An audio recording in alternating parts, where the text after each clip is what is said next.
ગૃહપ્રધાન અમિત શાહને એડિટ કરાયેલા વીડિયોના વાયરલનું ગુજરાત કનેક્શન સામે આવ્યું છે અને અમદાવાદ સાયબર ક્રાઇમ બ્રાન્ચે 2 લોકોની ધરપકડ કરી છે। ઝડપાયેલા 2 શખ્સોમાં એક શખ્સ સતીશ વરસેલા છે।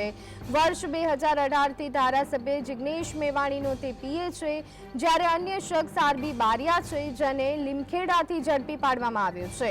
આરબી બારિયા આપમાંથી દાહોદ જિલ્લા પ્રમુખ છે। આરોપીઓએ પાલનપુર અને લીમખેડાની સભામાં વીડિયો એડિટ કરી અને વાયરલ કર્યા હતા અને વધુ તપાસ હાથ ધરી છે।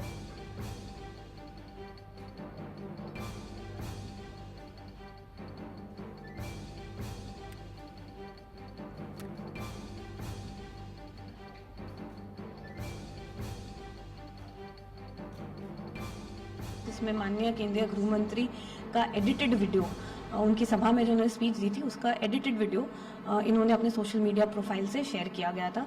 इसको ज़्यादा इन्वेस्टिगेट करते हुए इसमें फिर हमने एक एफआईआर नोंधी है, जिसमें सेक्शन 505A, 1B, 469, 153A और IT एक्ट के हेठड़ ये गुना नोंधा है। उसमें मुख्य 2 आरोपी हैं, जिनकी 2 फेसबुक प्रोफाइल्स थी। एक फेसबुक प्रोफाइल सतीश भाई वंसोला के नाम से थी और दूसरी फेसबुक प्रोफाइल आरबी बारिया के नाम से थी। ये 2 मुख्य आरोपी हैं और उनकी हमने कल अरेस्ट किया है। तो अमित शाहना एडिट कराયેલા વીડિયો વાયરલ કેસમાં ધારાસભ્ય જિગ્નેશ મેવાણીના પીએ સતીશ વરસેલાની ધરપકડ થઈ છે, જેના પર ધારાસભ્ય જિગ્નેશ મેવાણીએ પ્રતિક્રિયા આપતા સતીશ વરસેલાને પોતાનો ભાઈ ગણાવ્યો હતો અને તેના આત્મસન્માન માટે પોતે 50 લાખ દલિતો અને કોંગ્રેસ લડાઈ લડશે તેવો વિશ્વાસ દાખવ્યો।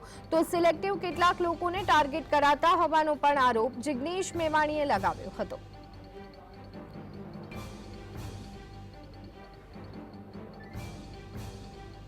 સતીશ વણસોલા એ મારો પીએ નહીં, મારો ભાઈ છે અને એના આત્મસન્માન માટે જે પણ લડાઈ લડવાની હશે એ હું અને ગુજરાતના 50 લાખ દલિતો અને કોંગ્રેસ પાર્ટી લડીશું। હું કોઈ પણ સોશિયલ મીડિયામાં ફરતી ફેક પોસ્ટ, ફેક વિડીયોનો ક્યારેય સમર્થક હોઈ શકું નહીં, પણ આ સિલેક્ટિવલી અમુક માણસોને ટાર્ગેટ કરવામાં આવી રહ્યા છે।